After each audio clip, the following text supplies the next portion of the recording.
Kling Jr. is an independent researcher focusing on the Western theater of the American Revolutionary War. He is the co-author of the Battle of St. Louis, the attack on Cahokia, and the American Revolutionary War in the West, Cavalry in the Wilderness, Cavalry in the Western Theater of the American Revolution, and the French and Indian War, James Colbert and his Chickasaw Legacy, and has edited and contributed to the American Revolutionary War in the West. He was also the primary historical consultant for the award-winning House of Thunder documentary on the Battle of St. Louis and the co-curator of the new American Revolutionary War in the West exhibit. Welcome, Steve Kling. All right, thank you. So little pieces of things I'm going to cover that have already been covered that'll hopefully tie in nicely. But what I'm going to talk about is grand strategy, grand military strategy, and what the British were planning. We all know that it didn't work out very well for the British along the Mississippi River. And any of you? Time out. Yes? That's really distracting for people sitting over here, isn't it? All right. You can move it. Dave, you're going to be able to do something with it? Okay. Now, take care of him. I nicknamed him Lieutenant Airhead because he doesn't have a head on the... But I will be referencing him in my talk. So as mentioned ever so briefly, the head and grand strategy for North America was Lord George Germain. So before I kind of get into his plan, let's talk about the man a little bit.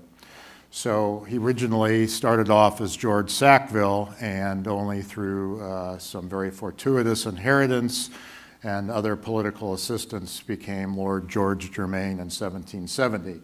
He was a member of Lord North's ministry under King George III, and in the capacity of Colonial Secretary of State for America from 1775 to 1782. And in this position, he basically provided strategy and direction to the British military leaders in America. He had the power to replace and remove generals. He was, in effect, the de facto commander-in-chief. He did have considerable military experience. He was involved in the War of the Austrian Succession, started off as a captain in the 7th Heavy Horse Regiment, was transferred to infantry and back to cavalry, but nonetheless, he was involved in several military actions. However, during the Battle of Minden, at this point, he was a major general, and he was given a direct order to have part of his troops attack, and for reasons that there's all sorts of arguments out there, but it appears to be a political jealousy element, he refused the direct order, and he was removed from command. He thought he would clear his name by demanding a court-martial. He got his court-martial, but as you can see, the order of the court is there, and I'm only going to read the last line or sentence that said, Lord George Sackville is and hereby adjudged unfit to serve His Majesty in any military capacity whatsoever. Well, that pretty much ended his military career. But as we know, people have a way of bouncing back sometime in politics, and George was certainly one of them, and had favor of the royal family, and as the 7 Years' War kind of became past history, he worked his way back and obviously was in a very, very important position during the war. So before I talk about some of the details of the plan, a little bit of geography here, probably some geography that George Germain should have had a better understanding of in terms of the size. So the area that we're going to be talking about is vast. It was about 1,300 miles by 600 miles. It ran from up at the fort at Michilimackinac up near the Canadian border all the way to the south to New Orleans, and in the west, the St. Charles, St. Louis area, all the way to Fort Pitt, which is present-day Pittsburgh. So it was a huge area. And for those of you that are familiar with the Saratoga campaign, which was itself covering quite a vast area, this was over 3 times the size of that area. So why was the grand plan ordered? Well, there were several reasons. The biggest one, of course, was that Spain entered the war in June of 1779. And as you've heard already, Spain and Great Britain shared a huge border along almost the entirety of the Mississippi River, so you knew there was going to be all sorts of conflict there. Another reason, again, we've heard a little bit about this, was George Rogers Clark conquered the British Illinois country by 1779. He had to retake part of it briefly. But by early 1779, he was firmly in control of that area, which approximates southern Illinois and southern Indiana, and mostly the French towns that were in that area, which very actively supported the American cause. The third reason we heard a little bit about also, which was there was an enormous amount of supplies, war materials, that were sent by the Spanish from New Orleans up the Mississippi River, and sometimes they would stop at St. Louis after George Rogers Clark was there to supply his men, but in most cases they would continue on up the Ohio River and be deposited at Fort Pitt. And then lastly, there were promises given, particularly from the fort at Detroit, to aid the Native Americans there from the ongoing intrusion of settlers in Kentucky and Ohio, and there were demands that those promises be honored. So a little bit of an overview first. And Germain wrote a letter to Jamaica Governor Dowling on June 17, 1779. It kind of gives us a nice overview. Quote, "The parts of the Spanish dominion in America where it is conceived an attack may be made with the utmost advantage are Louisiana and Central America," end quote. Orders were sent to General Campbell, the same General Campbell we've heard quite a bit about at Pensacola, and to Governor Haldeman in Canada. And so there were going to be two plans that we're going to be talking about, all part of the grand plan, but a plan in the north and a plan in the south. And the primary targets would be, in the north would be St. Louis, and in the south would be New Orleans. And as the campaigns proceeded, the troops would move up the Mississippi River, and again in George Germain's mind that they would meet at Natchez.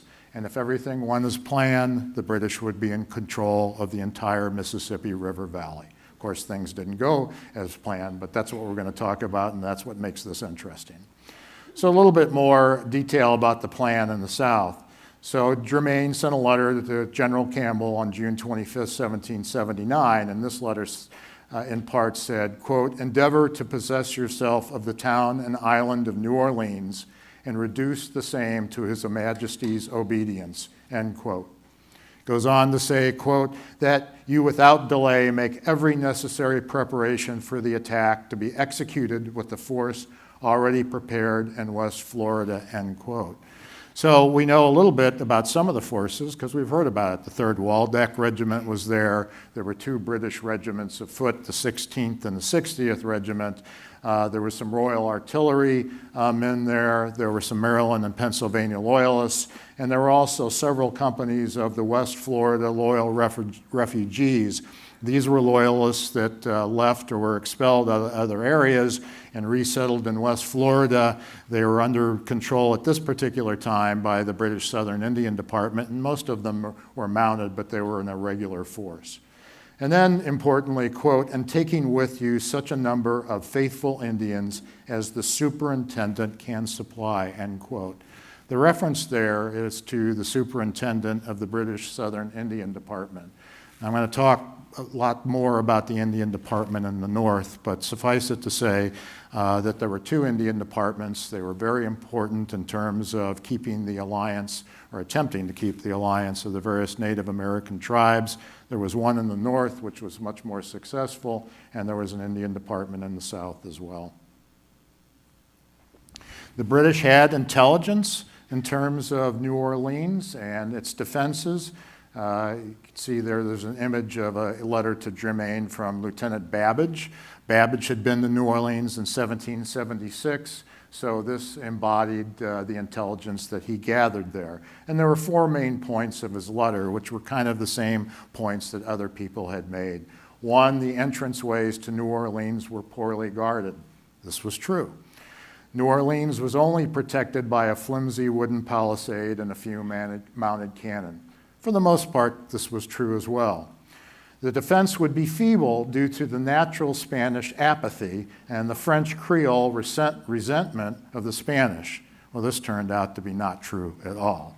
And then lastly, there were only 300 soldiers in New Orleans. Again, not true. Not only were there more regulars by this time, but as you heard a little bit about after the defeat of the 7 Years' War, the Spanish completely revamped colonial defense, and they had fixed permanent regiments of regulars, such as the fixed infantry regiment of Louisiana, and then they would bolster it with trained militia who would be required to be taught by the regular officers there, usually after Mass on Sunday, and be trained in military tactics.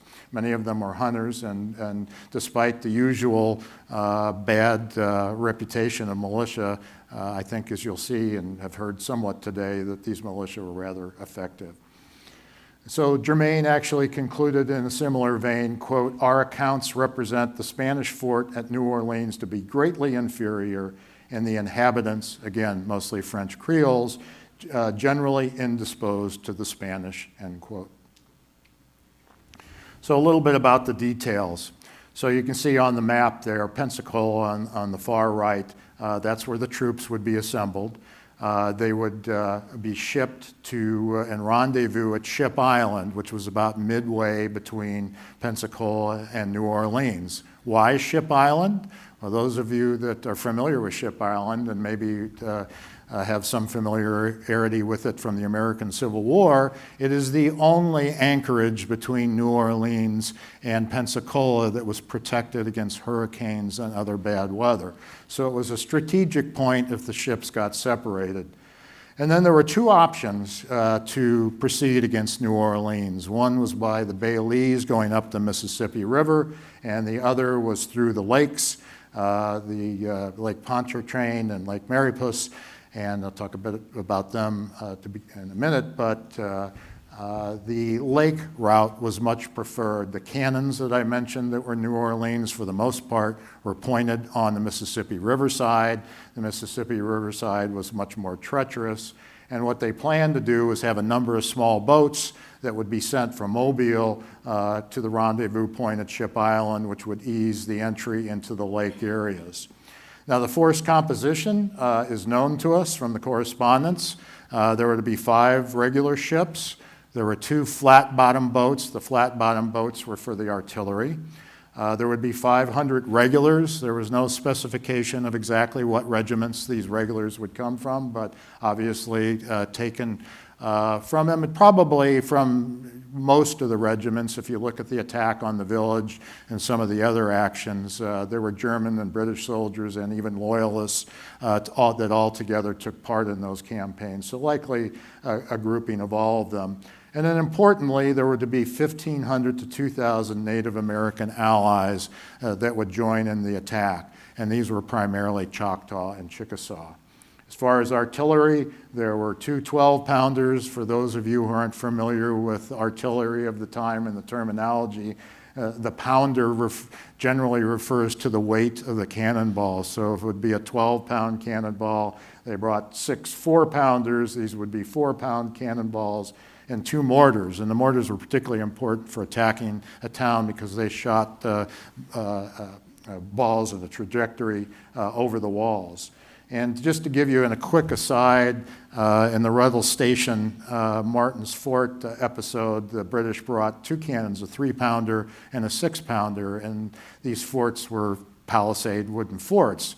And they first brought up the 3-pounder, and it fired at the fort, and the cannonball bounced off, and all the Americans inside laughed, thinking, well, the British aren't ever going to get in there. Then they brought up the 6-pounder, and the 6-pounder started punching holes in the wall and forced to surrender. So you can see there's a pretty big difference as the size of the ball increased. So some additional details: the small boats I talk about would move into Lake Pontchartrain and join with the Native Americans who were going to come down the Nat Albany River where it pours into Lake Mariposa and join the British fort there. There was a small British fort to the north of New Orleans along the edge of Lake Pontchartrain. It was The fort at Bayou St. John, there were only 12 soldiers there, a couple cannon. It was anticipated that that fort would be taken rather easily and rather quickly. Then the entire force would descend south, encircle New Orleans, and use the heavy 12-pounder cannons and the mortars to force a surrender. Germain's orders also provided that New Orleans would be garrisoned and fortified after it was taken, so it was to be a permanent acquisition. So why did the plan in the South fail? Well, as you've heard, the Spanish declaration of war was timed to give Spanish Governor Bernardo de Galvez the initiative. He received his instructions on August 9th, and he had news that the war was going to likely begin in the future, and he had sent out letters to all of his militia commandants without talking about the war, but telling them he wanted them to be ready to take exercises and various actions so that they were in readiness for the war. The British traders at New Orleans, they were all arrested so that they couldn't send any correspondence out to Pensacola to warn General Campbell. And Galvez rejected. His army staff all recommended that the Spanish go on the defensive, and Galvez would have none of that. He wanted to go on the offensive.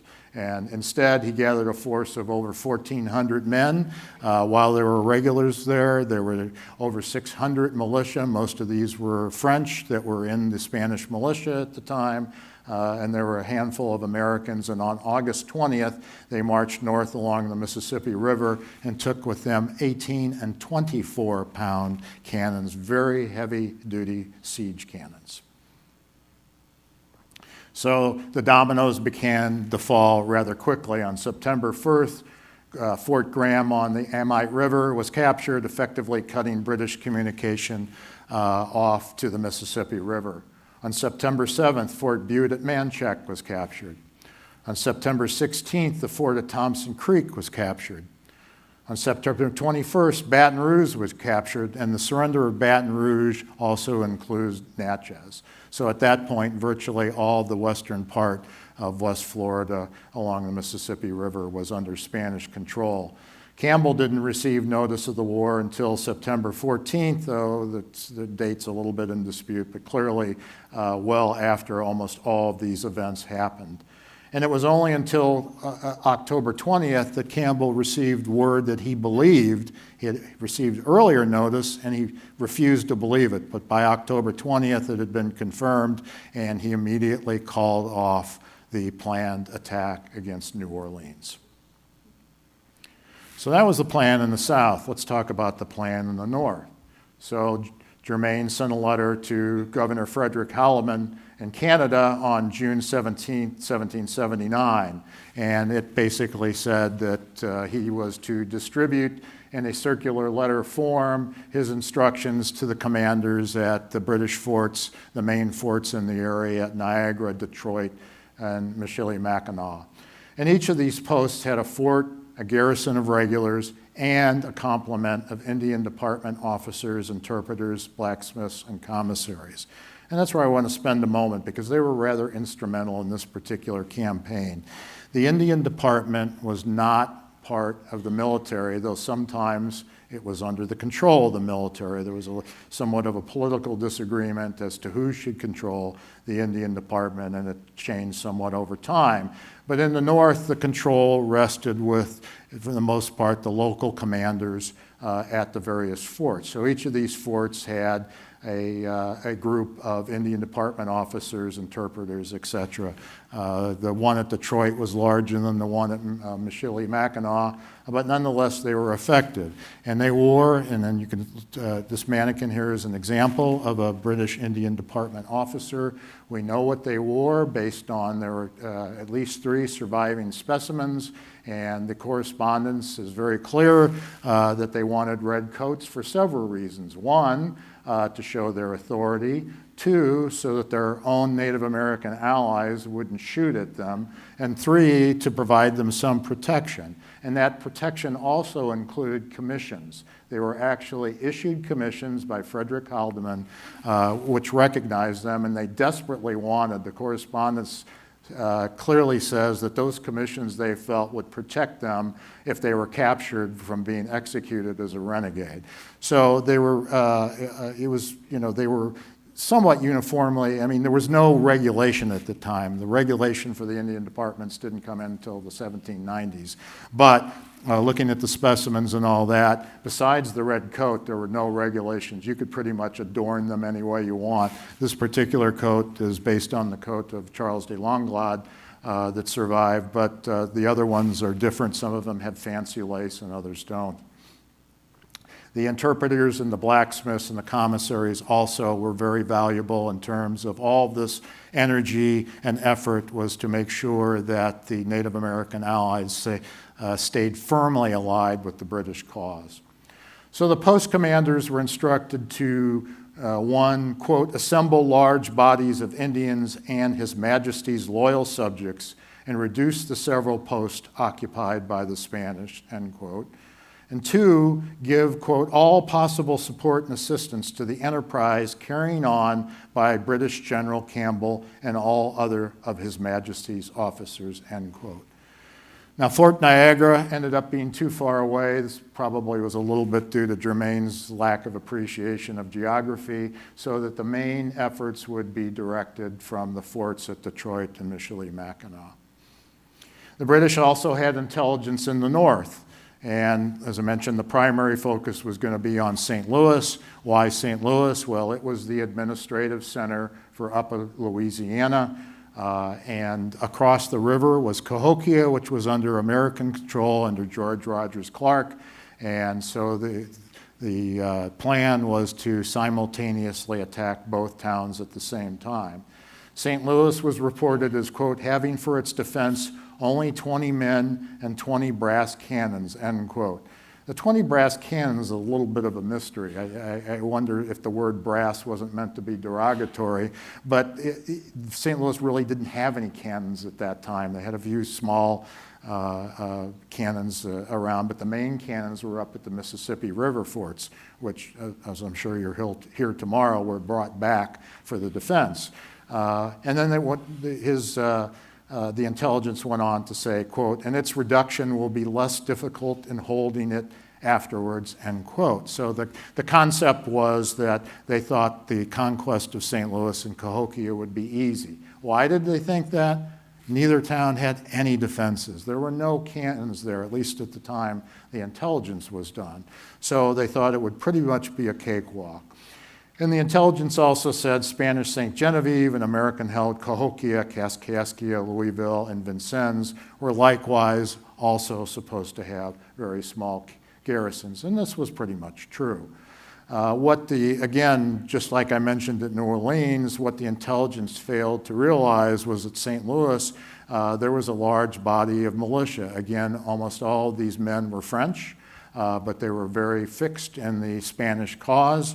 My ancestor was one of them, which is what precipitated my interest in all this many decades ago. But they were, as Leyba mentioned, the lieutenant governor there, when he brought 90 of them in that were hunters, they were all, quote, good shots. So these were very valuable troops that were overlooked by the British. So let's talk about a little bit of the details of the part of the plan from Michilimackinac. And you can see on the map there to the left, you can see how far the fort at Michilimackinac is, way up there at the top. And the plans for the fort were made there, but most of the forces were to be gathered at Prairie du Chien. Now, Patrick Sinclair, who was the British lieutenant governor at Michilimackinac, didn't receive his orders till February 15, 1780. And I can only believe that that was partly due to the bad weather, because the orders arrived at Detroit much earlier. But the day he received his orders, he dispatched his Indian Department officers to the various tribes to try to organize them. And it's important to note that several of these officers, and many of them were French, Larocque, Cadeau, Calvet, they all were married to very prominent women, and so they had in the tribe, so they had a lot of influence, and of course spoke the language as well, which was certainly helpful. And as I mentioned, a simultaneous attack was planned against St. Louis and Cahokia. There were 1,000 men that were gathered at Prairie du Chien for the descent on St. Louis and Cahokia. The large majority of these were Native Americans, allies or auxiliaries, if you will, of the British. The biggest groups were the Sac and Fox, the Eastern Sioux, the Chippewa, and then smaller amounts of several other tribes. They would be under the command of Captain Emmanuel Hesse, Wapasha, Machacuas, and the various Indian Department officers. Now, I mentioned Wapasha and Machacuas. Of course, you probably can tell those are not British officer names. Those are names of Native Americans. And in this particular instance, Wapasha, who was the head of the Eastern Sioux, and Machacuas of the Chippewa, were recognized as being superior leaders, and they were issued red coats and British military gorgets, which is the ornament that the Indian Department officer has there. And they were commissioned as war captains. And so they were given quite a significant role and a significant amount of authority here. And then the attack was going to be seconded. So you had these initial 1,000 men, and then there was a further 200 to 300 men under Captain Charles de Langlade. Now, Langlade was, those of you who know your French and Indian War history, was a famous French fighter during the war, but his interests were in the north, and he allied with the British during the war, and he was closely connected with the Ottawas and certain other groups in the area. And he was to gather another 200 to 300 men to come down the Illinois River. And his orders, which survived, were he was to stay in the area and remain until Kaskaskia and St. Genevieve were captured. And if you look at the map, Kaskaskia and St. Genevieve are a little lower down the Mississippi River from St. Louis and Cahokia. And afterwards, Captain Hesse was ordered to garrison St. Louis, and Sergeant Phillips of the British 8th Regiment of Foot was to come down and take command of the forts that were guarding the entranceway from the Mississippi River to the Missouri River. Likewise, plans were made from Detroit. Major Arndt de Peyster at Detroit received his orders on November 20th, 1779. He organized attacks that would, quote, favor Governor Sinclair's party down the Mississippi and be of some service to General Campbell in case he has not already taken New Orleans, end quote. Vincennes would also be attacked under 100 men under Eastern Potawatomi Chief Le Petit Bled, aided by Indian Department personnel from Detroit. Further, there were 52 regulars and 100 militia, aided by 600 to 700 Native American allies under British Captain Henry Byrd and various Indian Department officers that would, quote, amuse Clark at the Falls of the Ohio, end quote. Now, the reference there is to Louisville, which clearly meant that Louisville was going to be attacked. And then lastly, there were 90 Hurons that were divided into small parties, and they were to do, quote, mischief about Fort Pitt, end quote. And they actually did their job very well. And so what they did is attack settlements, burnt settlements, so that all the soldiers were constantly running from one settlement to another around Fort Pitt and would not answer the call to send any reinforcements to the west. And in fact, none were sent, in fact. And then interestingly, de Peyster's letter references his intention to get unspecified Native Americans to act against Clark at Fort Jefferson. We heard a little bit about Fort Jefferson from Larry Nelson. Whether or not this was the Chickasaws or some other tribe or group is a little bit unclear, at least to me at this point. So why did the plan in the North fail? Well, the Mississippi River attack had planned to leave on March 10th, but due to lack of supplies, it actually didn't depart until May 2nd. And because of this, St. Louis and Cahokia received multiple warnings about the attack. Some of you know the history. Madame Honoré traveled by canoe by herself 160 miles down the river. She knew Fernando de Leyva to warn Fernando de Leyva, the attack at St. Louis. There was a trader named Kahn. There was a man named Fontaine. The list kind of goes on and on. Same thing at Cahokia. There were multiple warnings, one from a former French soldier who was in the area, who was to be trusted, and as well as by some of the scouts under George Rogers Clark. And so what that resulted in both St. Louis and Cahokia having not only time to prepare defenses, and I won't talk too much about that, again, because some of that will be covered tomorrow, but they were also able to summon reinforcements. So by the time the attack came, St. Louis had almost 300 men in defense, and Cahokia likewise had about 250 men. George Rogers Clark had been summoned from Fort Jefferson, and he arrived a few days before the attack. There was also the local French militia at Cahokia, which turned out for the defense, and about 40 Kaskaskia warriors also aided in the defense at Cahokia. Another reason the plan failed, I think the British were overconfident. They didn't bring any regulars or cannon with them, which turned out to be a real strategic mistake.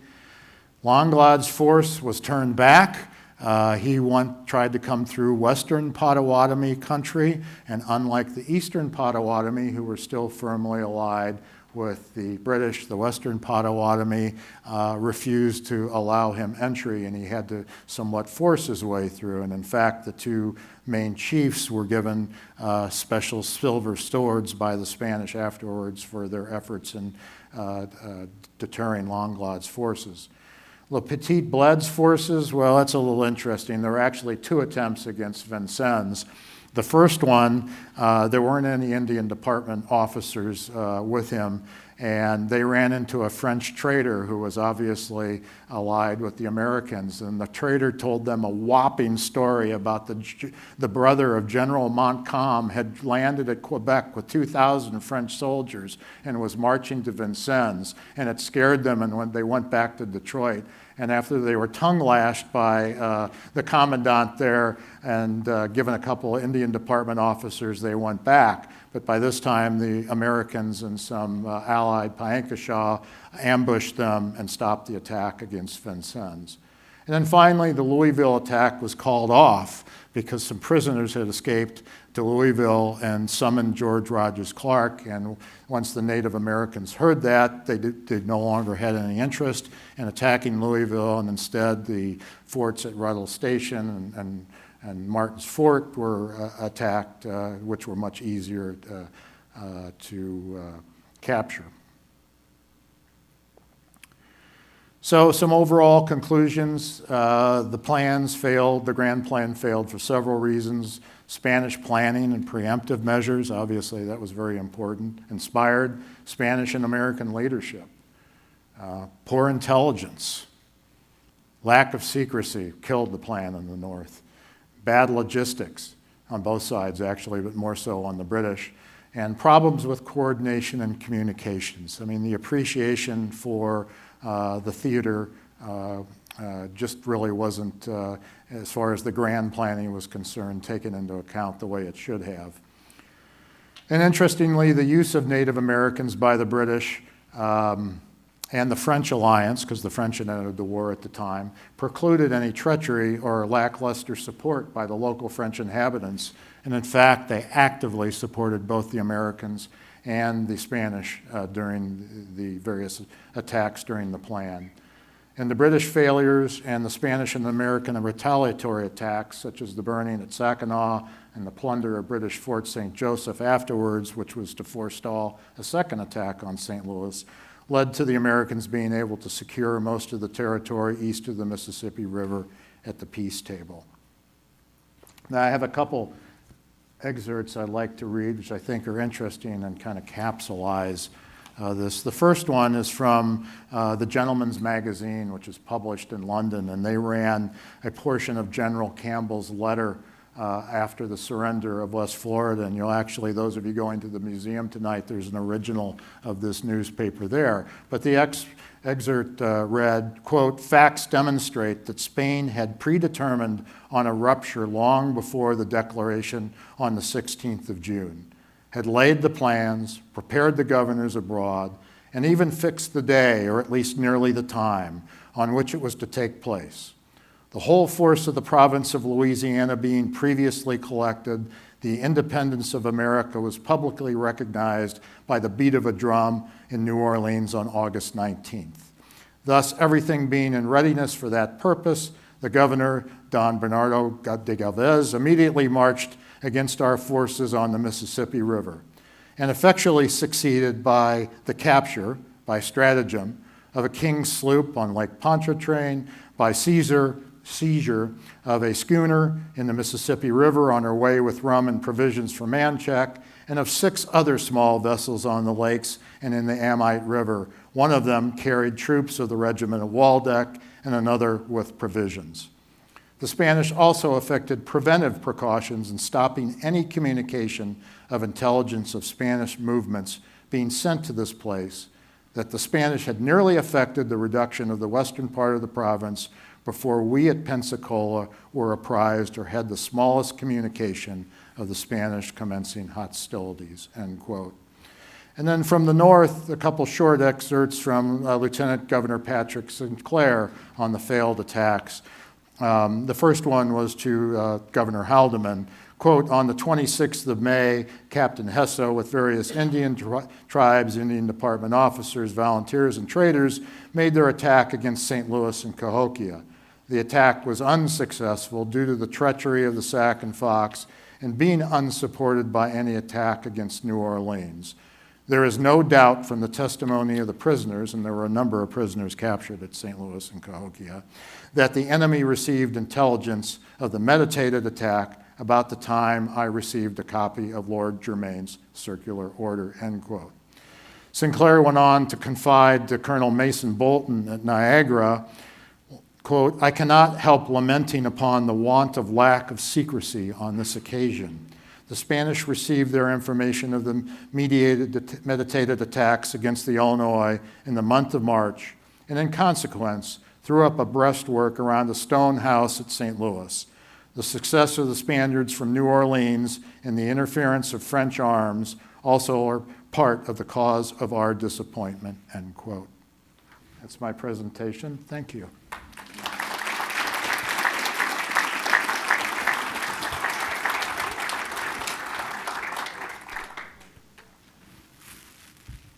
We have time for questions. Yeah, we've got time. I would never challenge your history research. Louisville, though. Oh, well, you know, you can't take the North out of me, so. Well, my mom's family for generations was from Louisville, and that Okay. was like beat into my head. So, who has questions for Steve? Okay.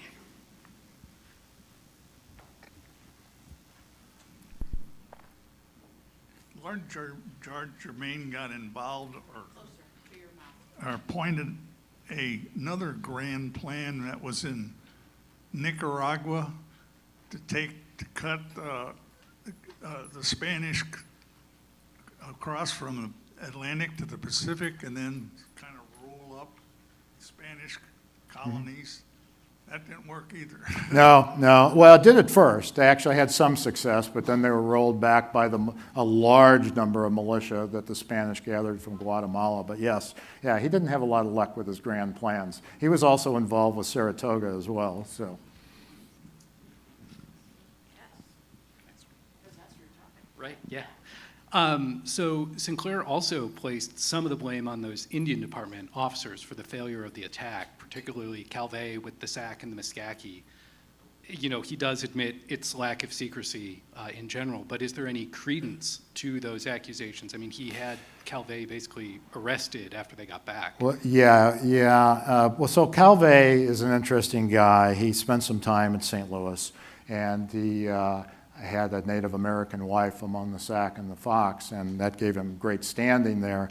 And he was paid as an interpreter pretty late in the game by the Indian Department, and went there. And he allegedly let some prisoners go on the way back that had been captured. So he was definitely in this, and of course the Sac, and I didn't want to get into the details of the attack, but the Sac and the Fox broke off the attack early, which caused the whole attack against St. Louis to kind of fall apart. And he was blamed for that as well because of his connections with the tribe. You know, it's hard to say. I mean, I didn't, there's some other letters. I mean, Sinclair ended up pretty much blaming everybody and everything for the attack, but other than himself. But, and some of it was bad luck. I mean, you know, the plan itself could have easily succeeded, especially if there had been secrecy, and St. Louis and Cahokia were undefended, but that's not the way it turned out. Anybody else? Yeah, Dave. Uh-oh. Yeah, Steve, well, no, it's not a bad question at all. This is a technical question. Yeah. I would like you to, if you could, just repeat a little bit about the uniform, and Marvin will point the camera just for our YouTube Sure. viewers who weren't able to see really very much before. Sure. So what the mannequin, the dress mannequin here depicts is an Indian Department officer in the north, based on some surviving specimens and some descriptions in the correspondence. We know that they wore red coats for a number of reasons. One, to signify their authority, and that they were unregulated at the time, so the actual uniform coats could be adorned the way they wanted in terms of lace, and at least the surviving specimens are somewhat different in terms of that. They would be dressed a little bit more for irregular warfare. It would be highly likely that they had a hunting sword and probably a pistol.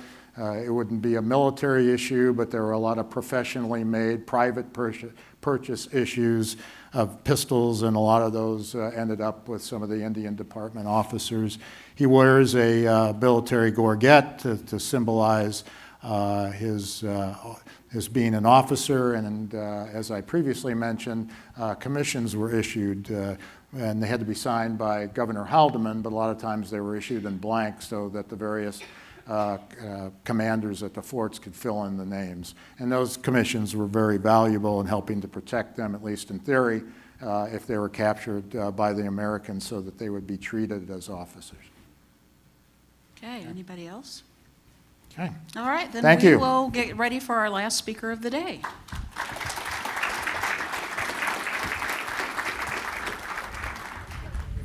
Oh, a lady left her bag in the ladies' room. yeah, I If think you're gonna you, need this. if that's you, come get your bag.